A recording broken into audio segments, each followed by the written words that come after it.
Bom, agora a gente vai formar nossa primeira mesa de honra, tá? A gente vai falar um pouquinho sobre o observatório e sobre o nosso evento. Bom, eu gostaria de convidar aqui para compor a mesa a pró-reitora de extensão, professora Márcia Machado.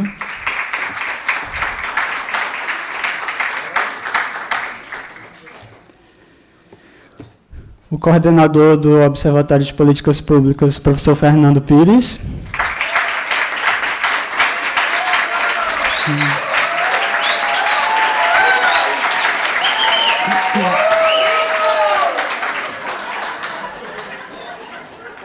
A professora Tânia Batista, colaboradora do Observatório, professora da FACED.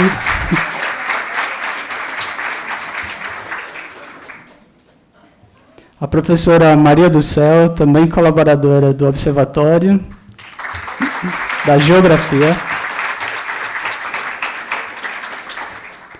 O professor Aécio, mais um dos colaboradores.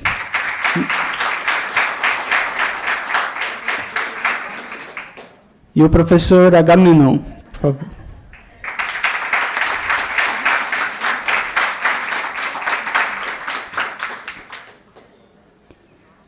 Quero pedir desculpa se eu estiver esquecendo o nome de alguém, até porque tem alguns colaboradores que são anteriores à época que eu estou no OPP, então o professor Fernando vai chamar se tiver mais algum, tá bom? Por favor, os convidados podem sentar-se.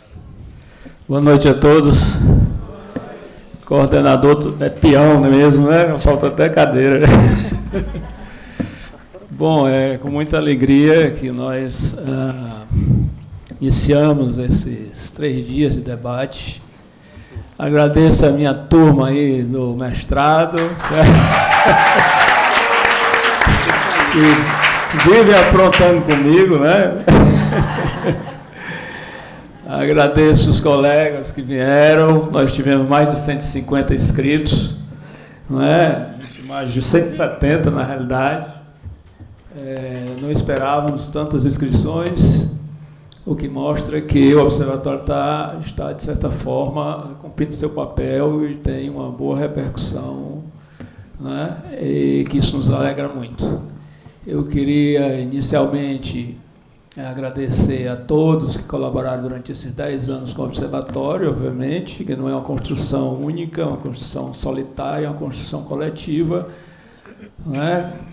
Onde o trabalho cotidiano é muito árduo, como vocês conhecem muito bem na universidade, mas, felizmente, nós temos grandes colaborações de professores magníficos, de pessoas que a gente aprende muito com eles, como a mesa aqui já mostra, né? Nós temos aí o professor Aécio, que foi nosso fundador, né? O professor Agamenon também, nós fazemos aquele projeto do Observatório.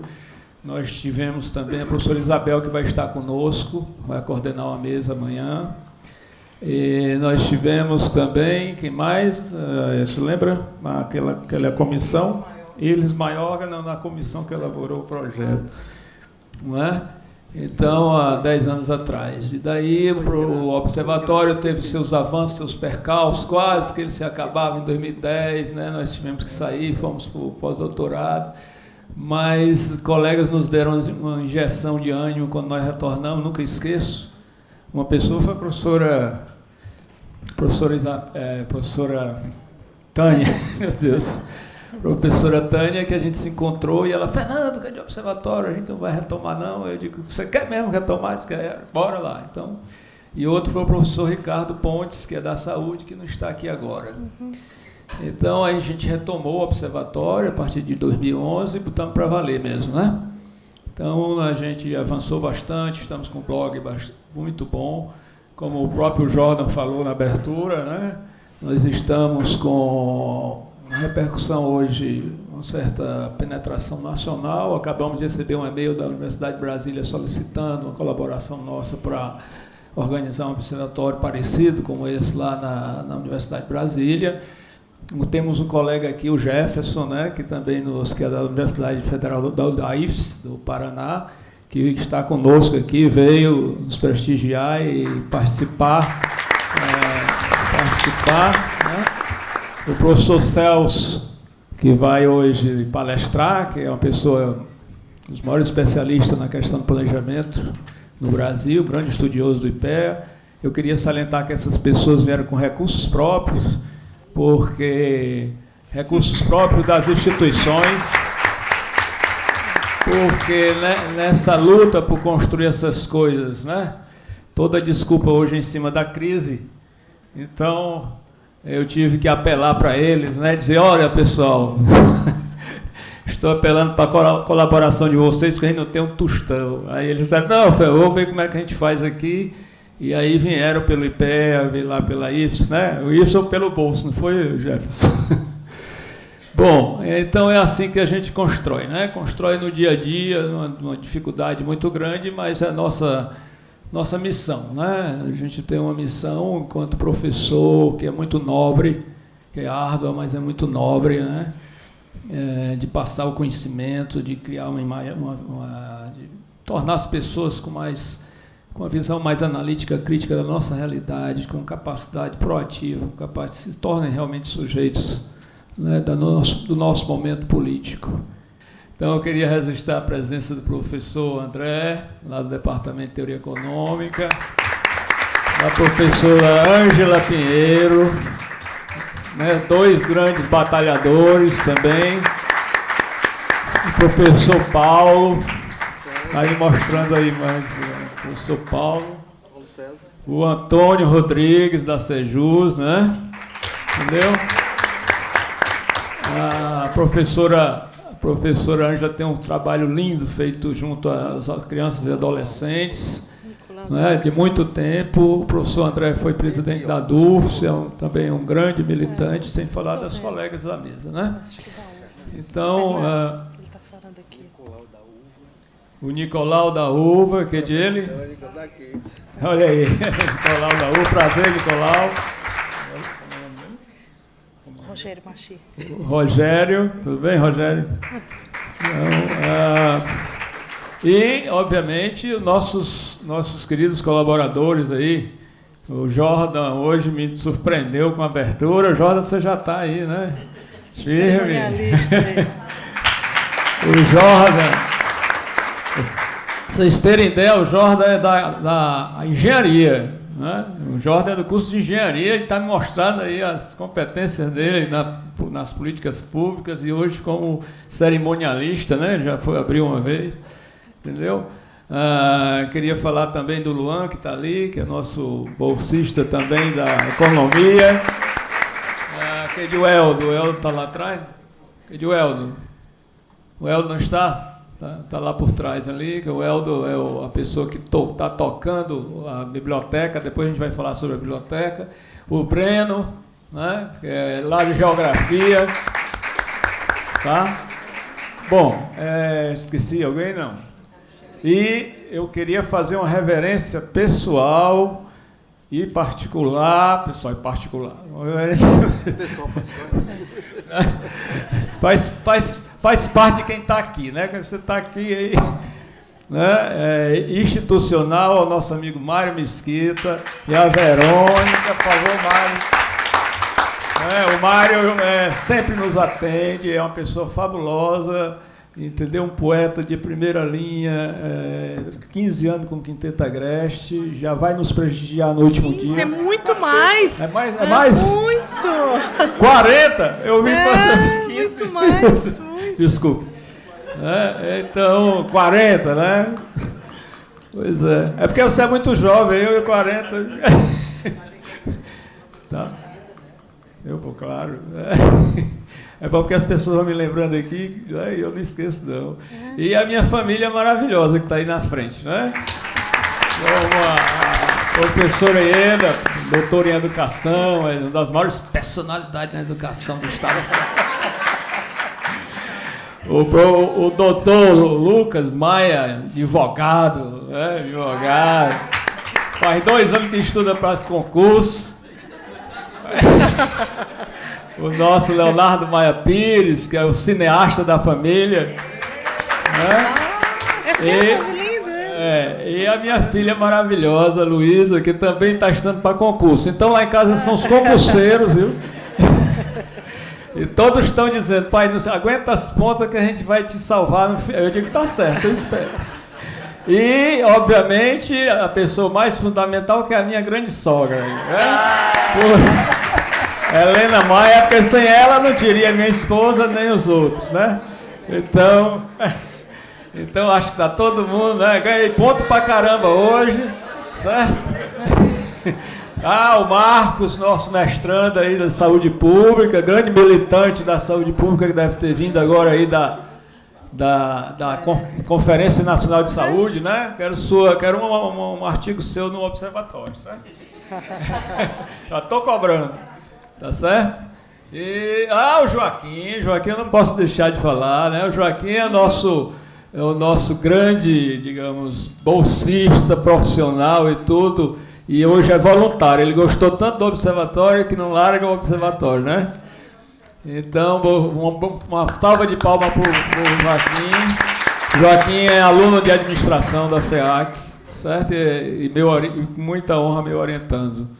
Então é isso, pessoal. Bom, eu vou falar algumas coisas aqui, né, com relação a essa questão de políticas públicas, porque a nossa abertura, cumprimentar a professora e pró-reitora de extensão, Márcia Machado, que também nos tem dado muita ajuda. Eu ia falar no final, mas eu olhei para você e digo, vamos falar logo. Certo? E os colegas aqui, então, né? Bom, certamente esse evento ele tem dois significados importantíssimos, né? Um é que hoje é um dia de comemoração, então um dia de comemoração, de festa, de certa forma, pelos 10 anos do Observatório, né? E também promoção desse debate, um debate que foi muito bem pensado, né? Foi pensado no sentido de dar uma sequência lógica e um encadeamento do significado da situação mundial, a situação local. E certamente nós teremos hoje esse panorama mais geral, mais global, que vai que o Celso Cardoso, do IPEA, Instituto de Pesquisas Econômicas e Aplicadas do Ministério do Planejamento, vai nos abrilhantar. Como eu já falei, o Celso é um dos grandes especialistas nessa área e o grupo dele do IPEA vem trabalhando e publicando muitas coisas interessantes sobre isso.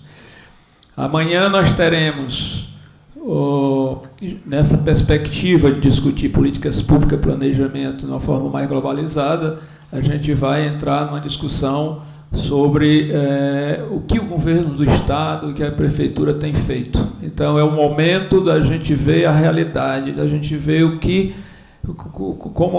consequentemente, como é que estão as políticas públicas no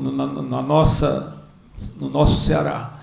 Né? O secretário de Planejamento foi convidado, esperamos que ele venha, ele tem dito que vem, né? E ele falará sobre a primeira administração Camilo e sobre os PPAs, o PPA que ainda vai para a Assembleia 2016 a 2019, plano plurianual, para quem não sabe, né? Que todo governo, pela Constituição Federal, tem que apresentar um plano plurianual, né, de ação do governo até o final da sua gestão, iniciando com a outra. À tarde, nós convidamos o prefeito Roberto Cláudio, prefeito de Fortaleza, ele também confirmou, vamos ver se ele vem, que eu acho que vai ser bastante interessante, porque vai coroar uma discussão sobre os 4 anos da administração dele, praticamente, né? No outro dia, no último dia, nós teremos pela manhã um debate sobre transparência, políticas públicas e controle social, que é, digamos assim, a grande missão nossa do Observatório, né? Instrumentalizar, contribuir para que a sociedade civil realmente avance nessa perspectiva de controle das ações do Estado, visando o bem comum, visando a melhoria das condições de vida da sociedade. Não é? E à tarde nós faremos um workshop para discutir os observatórios de políticas públicas e cidadania.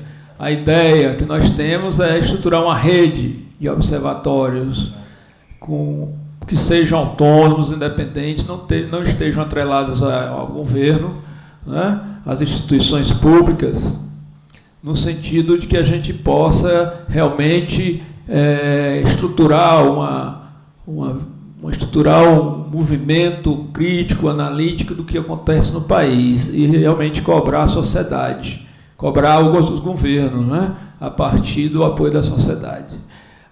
Nós convidamos muitos observatórios do Brasil, né, vários.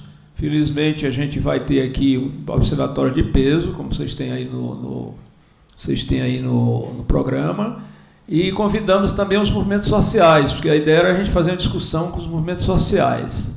Convidamos vários, né, e vamos ver se eles vão estar presentes. Não nos responderam, mas vamos ver se eles vão estar presentes. Eu acho que vai ser uma discussão interessante, porque a gente quer saber justamente como é que a gente pode aprofundar a metodologia, como é que a gente pode aprofundar os links, os laços, para que realmente dê consequência a essa questão do controle social das políticas públicas. Muito bem. Então, como eu estava falando, esse debate eu espero que seja bastante profícuo, né? E eu gostaria de dizer algumas palavras, como eu disse, de cunho mais teórico, mais sobre essa questão, não é? Gostaria muito que esse momento de comemoração não fosse marcado por essa crise, né, sistêmica, quer dizer, uma crise mundial, econômica, social, ambiental, política, ética e até moral, né, que aflige a sociedade mundial e mesmo a própria existência humana. E pela situação brasileira atual, obviamente, né, o Brasil está aí numa situação muito séria, né, a gente está vendo toda hora. Você não sabe o que é que vem amanhã, o que é que vem depois da manhã. Então, nós estamos, talvez, num dos momentos mais periclitantes, o termo, né? mais difíceis do país, né? Que é esse momento agora. Na história do Brasil, para quem conhece a história do Brasil, a gente sabe que esse é um momento ímpar, né? Então, que sair daí poderá indicar bem os rumos para o bem, ou melhorar um pouco, ou para o bem ou para o mal, né? Mas é isso. Então, eu não gostaria que a situação brasileira tivesse desse jeito, né? Que todas essas dimensões que eu acabei de falar assumem proporções insuportáveis, né? Mas, como a própria história indica, né? Nós, para darmos um tom de otimismo a esse nosso encontro, a gente sabe que a sociedade também tem um poder muito grande de reação, né? Um poder muito grande de abrir horizontes, né? E isso pode emergir, né, através da resistência da sociedade civil, uma nova história, né, um novo caminho, como bem demonstra a própria evolução da humanidade, que superou várias fases, desde a antiguidade até a nossa era, dominada pelo capital, né? Todavia, embora em termos de predomínio essa fase dominada pelo capital ainda seja efêmera, porque nós só temos 250 anos, né? Menos de 250 anos sob a égide do capital, do capitalismo, né? Ela já mostrou sua inigualável capacidade destrutiva, demonstrada pelas guerras, pela destruição da natureza, em que cada dia desaparecem cerca de 100 e tantas espécies, como num livro que foi publicado recentemente aí pelo professor de Campinas, mostrando essa situação, né? Pela exclusão social, pelo sofrimento, pelos elevados índices de violência e suicídios, enfim, pela infelicidade. Infelicidade que atinge praticamente todos, indistintamente, pois se esta situação é profundamente desumana nos continentes e países pobres, a opulência e a própria existência dos ricos está ameaçada, como o avanço da pauperização, da precarização social e moral e das desigualdades, sem falar nos acontecimentos repetitivos de violência de massa, que espalham insegurança e terror, com destaque para o 11 de setembro nos Estados Unidos, a Primavera Árabe, o recente ataque à França, a situação na Ásia e o Oriente Médio, que em pleno século XXI provoca êxodos de populações e civilizações que atravessam continentes a pé, fenômeno só comparado ao êxodo judaico com a saída do povo hebreu do Egito, em pleno século XXI. E isto tudo, quando se consegue alcançar, o mais incrível é isso, não é? Quando se consegue alcançar, como proeza desse próprio modo de produção, um desenvolvimento tecnológico e do conhecimento, né? Bastante com uma elevada performance. Um desenvolvimento tecnológico do conhecimento, das comunicações e das transações internacionais. Então, a gente chegou assim no ápice de avanço tecnológico, de conhecimento, de educação, que é impensável que exista tanto sofrimento no mundo. Porque se antes as guerras e a opressão existiam, porque predominavam déspotas, ditaduras, absolutismos e imperialismos, que enriqueciam e subsistiam graças à ignorância, à servidão e à escravidão, hoje elas existem subsumidas agora na luta de classes. Nós temos luta de classes, não adianta negar isso, né? Nós temos luta de classes, está evidente em toda essa briga política que existe aí. E na busca incessante pela acumulação e o lucro, mesmo que se tenha alcançado elevados índices de educação formal e de informação, e que os donos do poder se vangloriem de que vivemos em sociedades democráticas, como se existisse democracia sob a égide do capital. Pelo visto, seria insensato não externar essas breves reflexões na abertura deste evento, justamente porque trataremos de um tema central que transcende a própria discussão da definição e implementação de políticas públicas, uma vez que está em jogo a concepção de Estado e sua relação com a economia, a política e a democracia, as relações de trabalhos e sociais e a regulação ou mesmo a superação do modo de produção e distribuição vigente. Nessa perspectiva, acreditamos que assim poderemos aprender melhor sobre qual o papel do Observatório de Políticas Públicas e das instituições aqui participantes, em particular da universidade, quanto da militância de cada um de nós como sujeitos políticos, portanto, capazes de contribuir, seja para mudar ou perpetuar esse estado de coisas. Sabemos do papel limitado que exercem as políticas públicas com vistas a imprimir transformações estruturais para a melhoria das condições de vida frente aos interesses maiores impostos pela economia à sociedade. Mas sabemos também que, graças à mobilização da sociedade, pode-se avançar, mesmo sob a égide do capital, para a construção de movimentos contra-hegemônicos, conforme preconiza Gramsci, mesmo frente a críticas que foram dirigidas a esse autor por acreditar na revolução silenciosa, sem necessariamente o recurso à força. Então, isso poderia reverter a correlação de forças a favor da sociedade e dos trabalhadores. Sabemos também que as políticas públicas ficam à mercê dos modelos predominantes de governança capitalista, condicionadas positivamente por governos progressistas de matiz social-democrata ou socialista, e negativamente por regimes liberais ou neoliberais. Certamente, numa sociedade pós-capitalista, onde a propriedade privada dos meios de produção, a luta de classe e o próprio Estado seriam abolidos, perderiam sentido a existência de políticas públicas, porque todas as ações emanariam da própria sociedade necessariamente em seu benefício. De qualquer forma, acreditamos que, embora a luta empreendida seja árdua, não podemos nos deixar bater pela desesperança e pela apatia, pois isso é tudo o que o pensamento único almeja para perpetuar a submissão e a ganância. É com essa convicção que particularmente considero importante o esforço que empreendemos no Observatório de Políticas Públicas. Que consigamos contribuir para melhorar as condições sociais e de vida da população do Estado do Ceará, tão periférico em termos de inclusão e de desigualdades sociais, aliviando assim carências emergenciais, ao mesmo tempo que estrategicamente reforcemos o controle social e a ampla luta política para a construção de uma sociedade realmente livre e emancipada. Muito obrigado.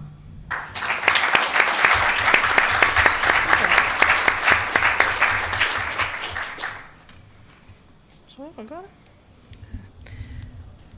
Podemos? Boa noite a todos. Eu gosto de ser bem informal. Eu gostaria primeiro de cumprimentar esse representante maior da OPP, do Observatório, Fernando Pires. É um amigo. O Fernando é uma pessoa que eu conheço há pelo menos uns 25 anos, né, desde quando a gente começou no movimento lá no Departamento de Saúde Comunitária, né, a dialogar como que a gente poderia, dentro da sociedade que a gente convivia, com elementos onde a gente questionava até que ponto nós estávamos promovendo saúde ou estávamos promovendo a doença. Ele, como economista, adentrou lá no nosso departamento e me fez pensar muito, né? E nos fez pensar muito, muito além daquilo que a gente, às vezes, teorizando ou mesmo pensando num modelo ideal, ele trazia questionamentos que nos faziam ir para casa pensar que a gente poderia fazer algo diferente. E depois a gente acabou se desencontrando quando ele foi fazer, né, o seu doutorado, seu pós-doutorado, e voltou, né, e a gente se reencontrou justamente quando eu assumi a Pró-Reitoria de Extensão, e quando ele falou que tinha, né, que coordenava o observatório, quer dizer, a gente já sabia que existia nesse observatório um respeito primeiro pela pessoa do Fernando e a equipe que ele consegue integrar. Eu acho que isso é uma qualidade muito forte nele. A gente vê nos próprios trabalhos que saem, nas teses, nas dissertações, nas discussões. Eu não diria quem perde tempo, mas quem ganha tempo, às vezes entrando no YouTube e procurando ouvir alguns debates que são promovidos aqui pelo Observatório, sabe que é um verdadeiro papel extensionista que ele provoca em discussões extremamente acaloradas. Eu tenho visto, um dia desse eu estava ouvindo um que você trouxe sobre violência e trazendo diferentes pensamentos, que eu acho que isso também é um movimento positivo. A gente não pode ter, muitas vezes, pensamentos muito retos, né, muito retilíneos. É importante também ter o contraste, o oposto. Essa questão dialética, às vezes, é necessária, né, para que a gente faça os nossos próprios conceitos e os nossos próprios preconceitos em relação a determinados temas. Então, Fernando, eu queria te cumprimentar e dizer que 10 anos, às vezes, parece que passa rápido, mas depende do que é que a gente faz nesses 10 anos. Eu acho que vocês já fizeram muita coisa. Eu acho que a universidade tem todo o compromisso, eu não diria obrigação, mas eu acho que é um papel cívico, inclusive, de estar apoiando as iniciativas. Eu falei para o Fernando que esses dias, quando ele solicitava motoristas, solicitava passagens, eu dizia, puxa vida, eu tenho que dizer não para o Fernando e para a sua equipe, para a OPP. Parecia assim que a gente estava negando um pedido justo, que é extremamente justo, mas que eu, principalmente como gestora, com a transparência que eu tenho, eu dizia, realmente nós estamos no problema, eu não tenho. Eu hoje vim no meu carro, né, porque a gente não tem mais motorista para poder passar depois das 17 horas, porque não tem recurso. Quer dizer, nós vivemos realmente num momento crítico. Quando ele me pedia passagem, eu dizia, Fernando, eu estou enlouquecida. Eu tenho agora um curso que eu estou trazendo 30 alunos da Universidade de Harvard para discutir problemas de saúde pública, doenças infecto-contagiosas, que a gente está vendo aí cada vez mais proliferando, doenças que estavam adormecidas, chikungunya, zika, dengue. Estamos trazendo 5 professores da Universidade de Harvard e, até esse momento, eu não sei aonde a gente vai hospedá-los, porque nós não temos recursos para isso. Então, são desafios, inclusive, que eu acho que, no observatório, esse olhar de como a gente planejar enquanto gestão, enquanto gestor. Eu acho que isso é um tema muito importante da gente estar discutindo no nosso dia a dia e sentir e ouvir de quem está à frente o que realmente está por detrás, né? Porque realmente não é fácil. Mas eu diria que quando eu pensei 10 anos, puxa vida, eu queria até homenagear aqui a professora Ângela Pinheiro, que também completou 10 anos com o seu grupo no CIPEC, que vem 31, e que a gente, às vezes, quando eu entrei, eu achava que era um projeto como o seu, que fazia pouco tempo. E quando eu fui olhar, identificar os projetos que tinham mais de 10 anos na extensão, eu identifiquei projetos como o dela, com mais de 30 anos na universidade, discutindo, inclusive, políticas que hoje são adotadas para as crianças e para os adolescentes. E esses 10 anos, Mário, eu olhei para você quando eu estava te ouvindo, talvez quando eu retomar um pouco a nossa história, porque nós temos uma história em comum. Há 35 anos, quando eu era estudante de enfermagem aqui dessa universidade, a gente tinha um movimento estudantil, Unidos, lá em Senador Pompeu. E, naquela época, nós te levamos, tá, e lotamos a ABB, porque vocês faziam o show, vocês, naquele momento, traziam a poesia de uma forma muito crítica, né? E que a gente que pensava naquele momento em buscar uma democracia nesse país, levá-los lá foi o ápice daquele momento da gente enquanto movimento estudantil. E não só tem 10 anos, tem mais de 40 anos isso, né? Quer dizer, a gente aparentemente, nós aparentamos novos, mas eu acho que nós somos novos, sim, porque a gente tentamos renovar a cada dia. E é um prazer tão grande te ouvir, né, te ver ainda aí com toda essa energia, que eu acho que isso é o que a gente tem que passar para esses jovens. Eu acho que esse movimento, esse encontro, eu estou com 30 anos de formada. Esse ano, dia 5 de novembro, eu fiz 30 anos de formada. E eu vejo esse momento de transição, de eu ver jovens que há pouco tempo eram meus alunos de graduação, hoje estão aí na gestão, hoje estão aí na política, estão aí tentando fazer alguma coisa melhor, porque a gente tem que buscar algum otimismo. Eu acho que o momento ele requer isso. Eu sempre digo que, como gestora, se eu entrar naquela sensação de que tudo está ruim ao meu lado, não vou avançar em nada. E eu acho que é esse alento que a gente faz, você faz, Fernando, de buscar com esses jovens, o que é que a gente pode fazer para poder melhorar o que está aí? Nós estamos em tempos nebulosos, sim. Cada vez que você abre a televisão, que você escuta notícias bombásticas, você fica, como é que será o amanhã? Mas já nós tivemos também períodos muito difíceis. Eu saí mesmo, na época que eu entrei na universidade, estava saindo da ditadura, né? E a gente não quer que isso volte, isso não vai voltar. Eu acho que nós temos força, eu acho que nós lutamos por essa democracia, e eu acho que é isso que a gente, enquanto universidade, tem que estar juntos. É formar pensamentos críticos, gerar forças, unir para que a gente veja esse país cada vez melhor. Eu tenho esperança com isso. Muito obrigada e parabéns. Eu esqueci de agradecer o quarteto de violões da UFC. Espero que tenha alguém aqui. Né? Foi muito bom. E eu passaria a palavra aos colegas aqui da mesa que participaram conosco dessa jornada e estão participando, se vocês quiserem fazer algum comentário, alguma coisa. De fato, a gente vive um momento de crise, né, muito profunda, aliás, de multicrises profundas.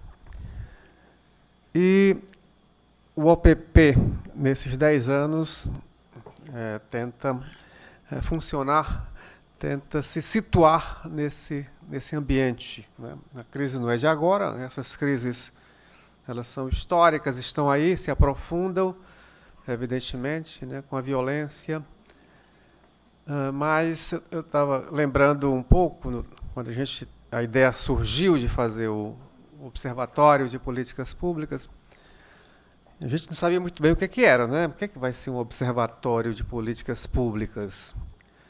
Precisamos conversar com pessoas de outras universidades para ver, né, o que é que se faz, o que é que fazem por aí com o Observatório de Política Pública.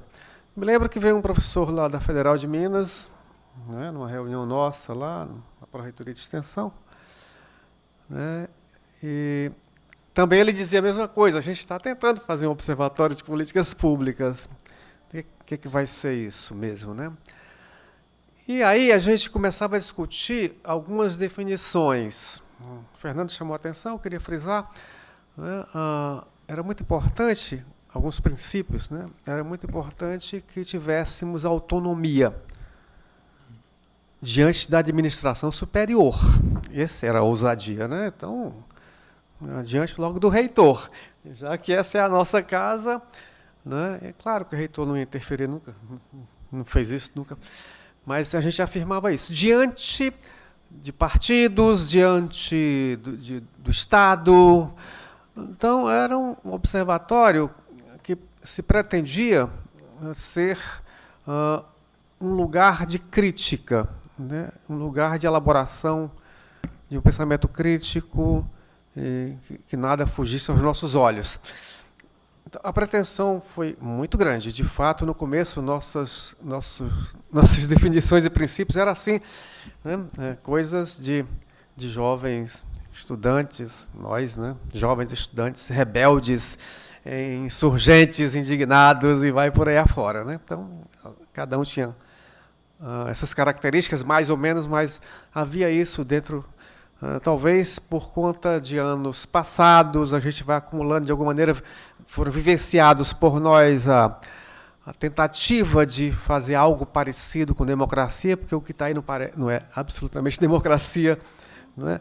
As desigualdades que a gente presenciava, as políticas econômicas que apenas reafirmavam a concentração de riqueza, de renda, e o sistema de dominação do capital cruel desabava sobre nós. Então, era tudo isso que a gente vivia, vivia e vive, continua vivendo, não é?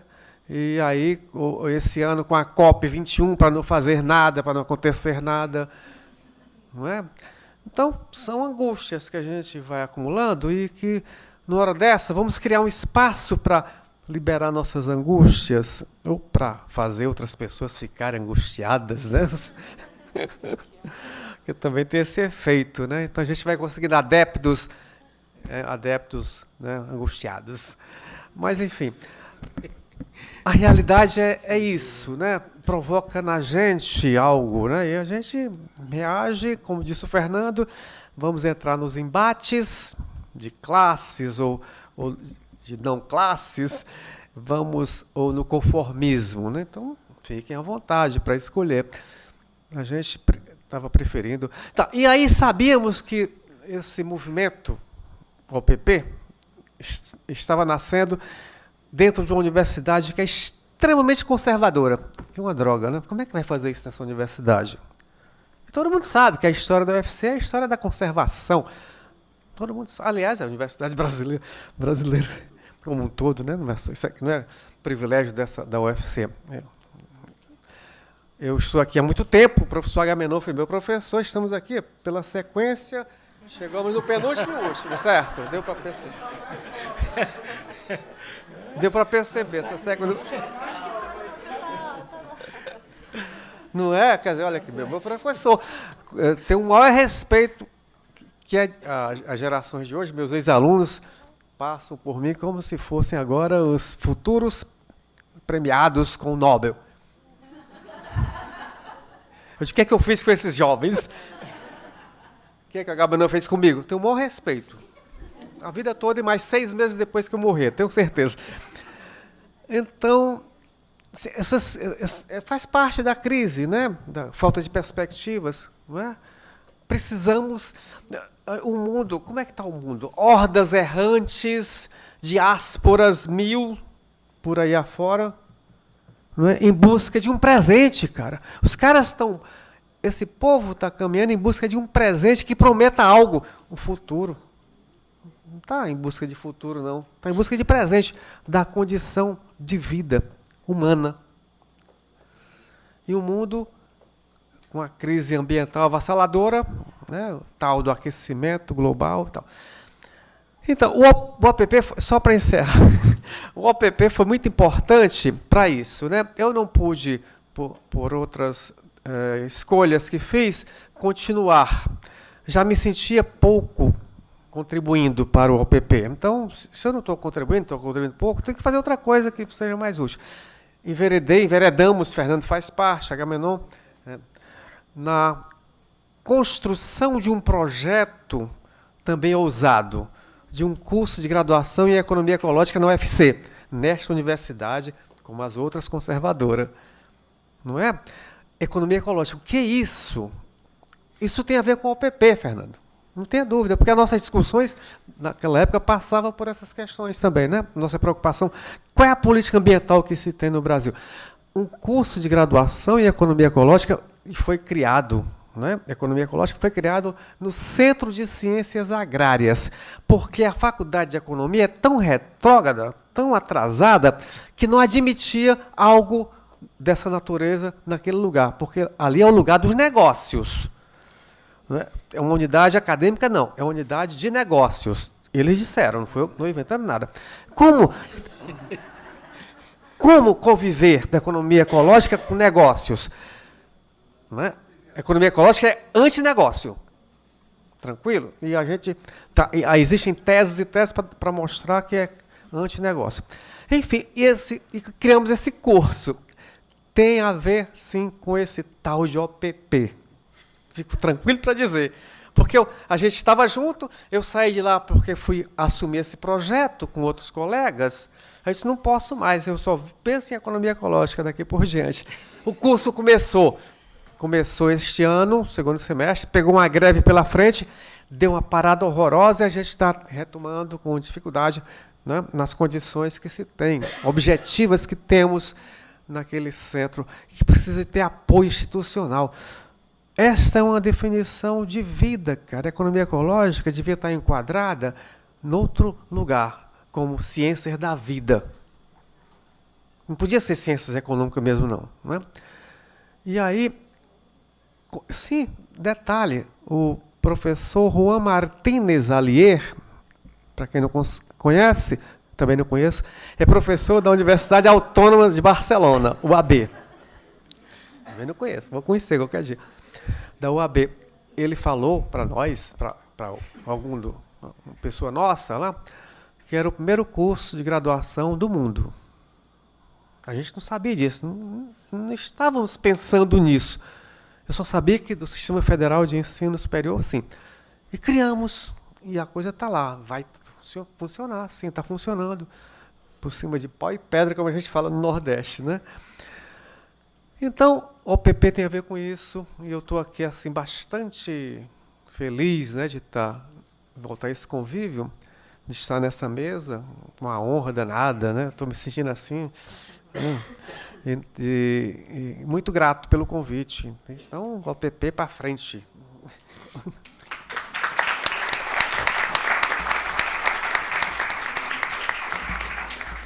Gostaria de saber se algum colega quer falar alguma coisa mais. Eu só quero pedir aos convidados que sejam breves, tá? É porque a gente ainda tem uma apresentação hoje e o tempo da corrida.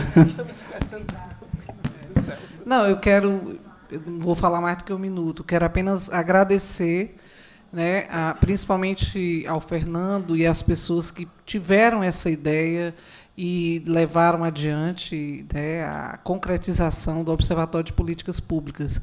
Acho que o OPP tem dado uma grande contribuição na UFC, em Fortaleza, tem toda uma história que precisaria, inclusive, a gente escrever sobre isso, Fernando, para que a gente possa registrar para a sociedade a importância de nós termos, né, um espaço na universidade que envolve várias áreas também, um espaço multidisciplinar, e eu acho que é muito rica essa possibilidade de nós desenvolvermos essas reflexões com outras áreas também. Então, quero dizer que sou grata pela oportunidade de aprender e a convivência com todas as pessoas, né, e pedir uma salva de palmas para o Fernando, porque, de fato, sem ele, o Observatório não estaria aqui hoje. Muito obrigada. Bom, agradeço. Eu esqueci de falar de uma coisa que é outro sonho, né? É a Biblioteca de Políticas Públicas, História e Literatura. Então, essa biblioteca é uma biblioteca comunitária acadêmica que está funcionando com doação de livros, né, no espaço do NUPE, ali na Faculdade de Educação. A gente ainda está numa contenda aí para resolver essa questão de espaço, mas eu acredito que a sensibilidade dos nossos dirigentes irão certamente reconhecer a importância dessa biblioteca. não é que ela está justamente no ambiente certo, o ambiente do conhecimento, o ambiente da universidade, e que a gente está abrindo esse ambiente para a comunidade do entorno da universidade e a comunidade em geral. Quer dizer, é uma biblioteca livre, é uma biblioteca que possibilita aos estudantes, aos funcionários, aos professores e ao público em geral acesso gratuito aos livros, sem nenhuma cobrança em termos de devolução, contanto que eles leiam e passem à frente e devolvam o livro. A gente pede para eles devolverem.